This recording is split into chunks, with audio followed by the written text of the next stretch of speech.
Cidadão Silvestre. Cidadão Silvestre. Eu vou começar hoje vou começar pela parte da política, que é basicamente a parte mais, digamos, trabalhosa e complexa da gente falar, né? Porque o Brasil está sofrendo, como a gente já sabe, várias questões ligadas à estrutura democrática, né? Então a gente tem algumas situações de que o próprio Rodrigo Maia, que foi presidente, né, ele era presidente da mesa diretora da Câmara, ele disse que o Braga Neto ele pode desmentir essa ameaça à democracia brasileira, mas ele mesmo disse que sabe que é verdade. O problema é que o Rodrigo Maia ele não tomou nenhuma atitude contra esses indícios de ataque à democracia. Porque o problema que a gente tem é aquela velha expressão, né? Ah, quando o político tal foi preso, eu não me importei. Quando o cara do bairro foi preso, não me importei. Quando o dono da loja foi preso, não me importei. Quando o meu vizinho foi preso, também não me importei. Agora, quando eu fui preso, aí é que eu caí na realidade.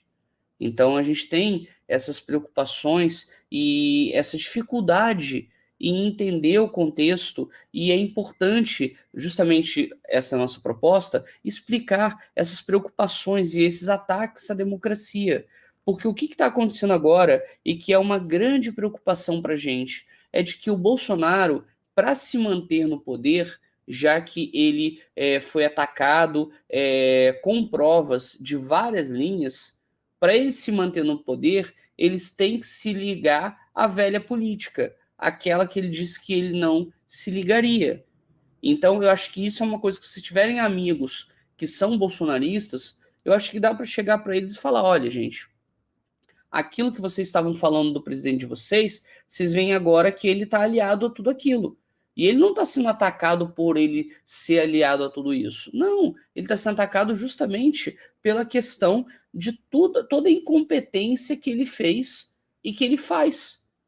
Quais as provas? A CPI da pandemia, a CPI do genocídio, está mostrando para a gente esses detalhes, né? Aí veja que engraçado, né? Em live, ele diz que aqueles antigos xingamentos do Ciro Nogueira, são xingamentos antigos, as coisas mudam. Ele fez uma matéria, né, em uma das lives dele, dizendo justamente que o fato do senador Ciro Nogueira, que é do PP, já ter chamado ele de fascista e etc., ele disse que as coisas mudam. Ou seja, ele diz que ele não se importa, né? Então, é muito complicado. Ele diz assim, não, as coisas mudam e tudo mais. Só que o que ele está fazendo? Ele está dando mais poder para o Centrão para ele conseguir se manter no poder, pelo menos até as próximas eleições.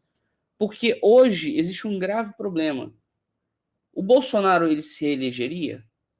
Em tese, fazendo uma projeção, a gente acredita que não, principalmente se for contra Ciro ou contra Lula no segundo turno.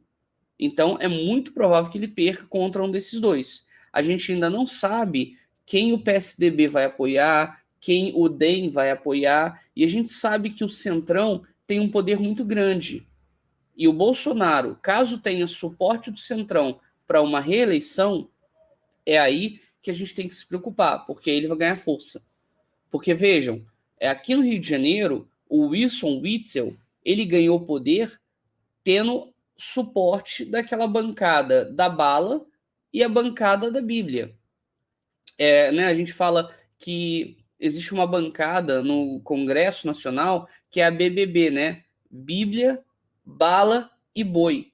Ou seja, ruralistas, extremistas evangélicos e outros conservadores que dizem, né, ter uma análise cristã, mas não sabem nem o que Cristo diz na verdade, e a galera da bala, né? Bandido bom é bandido morto. Ou seja, essa galera que você sabe que quem fala isso, se você vasculhar a vida da pessoa, provavelmente ela tem um rabo preso em algum lugar.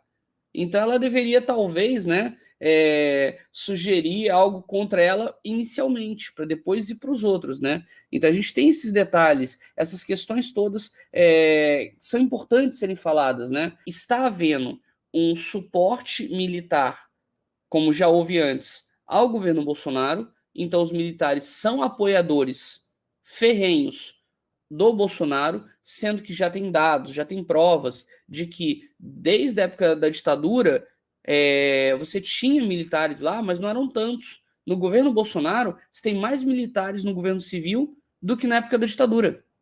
Então, é uma situação bem peculiar que a gente passa, né? É alguém que é a favor da volta das atitudes militares, mas as atitudes militares que tiram poder do brasileiro, que tiram poder da democracia brasileira. E é isso que o Bolsonaro está apresentando para a gente. Ele agora está mostrando que ele quer fazer, quer entregar a Casa Civil para o Centrão, sendo que a Casa Civil, a gente tem que lembrar o que é a Casa Civil. Vocês se lembram quem é que ocupava a Casa Civil no governo Lula? No governo Lula era Dilma Rousseff. Ou seja, a Casa Civil ela é a porta de entrada para você tentar uma candidatura. Então, pode ser que haja um planejamento de eleição para o ano que vem e que o Bolsonaro esteja dando essa Casa Civil para eventual candidato na eleição do ano que vem, seja como cabeça de chapa ou seja como vice.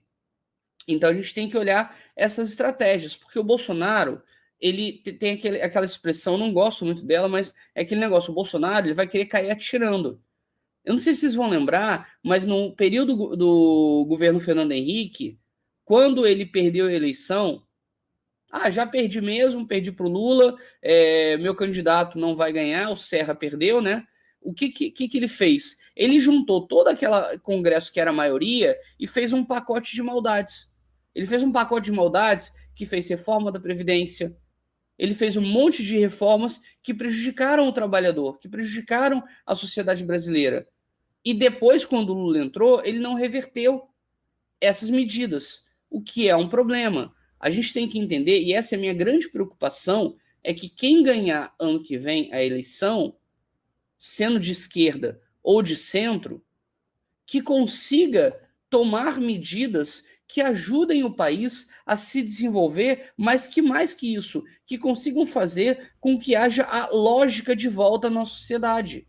Porque hoje a gente está no debate entre não ciência e ciência, democracia e não democracia. Você não está escolhendo qual é o suco que você quer, de laranja ou de limão. Você está escolhendo se você quer pegar água de fossa ou água limpa. É isso. É basicamente isso que você está escolhendo. E essa é uma situação grave, porque com isso você não tem uma escolha de verdade. Aqui, ó. Acredito que a elite está forçando tanto que com certeza teremos outra constituinte, como no Chile. Não é desmonte, é atraso. Acredite, tudo tem o Zewa no meio, moldados do consenso de Washington. Cara, Alface do Rei, exatamente nessa linha, mas eu diria o seguinte: o Brasil tem que lutar para não ter uma nova constituinte. Por quê? Porque a nossa Constituição ela é maravilhosa, a nossa Constituição é muito boa.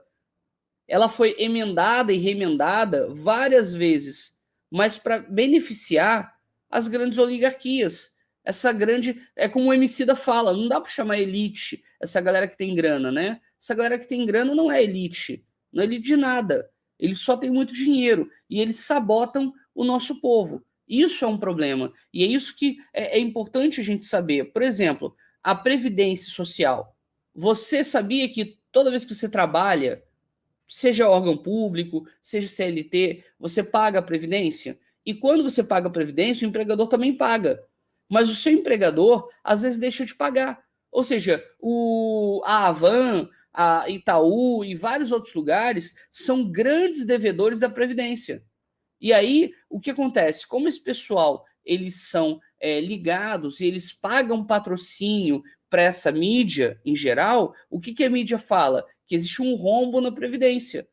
Mas não é que existe um rombo na Previdência, é que essas empresas não pagam, não é feita auditoria, não existe elevação da multa, e com isso, quem paga é o trabalhador. E aí, o pessoal diz, não, porque tem muitos direitos para o trabalhador. Não, gente, não tem muitos direitos.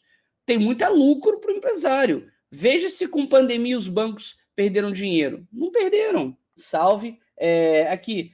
Então, Bruno, essas emendas, ou se revogar, ou refaz a Carta Magna, de 2017 para cá, é desmonte geral. Está travando tudo. A Constituinte morre com essas emendas que são câncer. Não dá.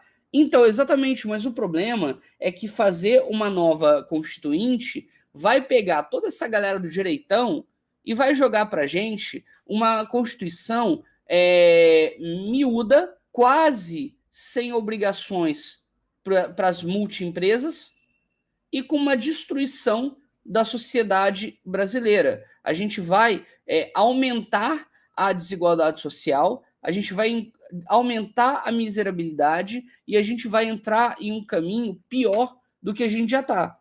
Então, assim, a Constituição, ela já é boa, ela tem freios. O problema é que se a gente rasga essa Constituição e cria uma nova, quais serão os princípios e os valores que nós vamos usar para essa nova Constituinte? Na minha opinião, os valores que a gente tem lá, do artigo 1º ao artigo 5º, pode até colocar os outros, mas eu estou pegando só esses 5, vocês vão ver que já é uma base sólida de algo que toda sociedade no mundo deveria buscar. Entende? É uma base muito bonita. E eu acho que a partir dela a gente pode se desenvolver. O problema é que a gente está perdendo a empatia, a gente está perdendo a nossa estrutura social, a gente está perdendo assim, a compaixão, né? E isso é uma coisa muito complicada, né?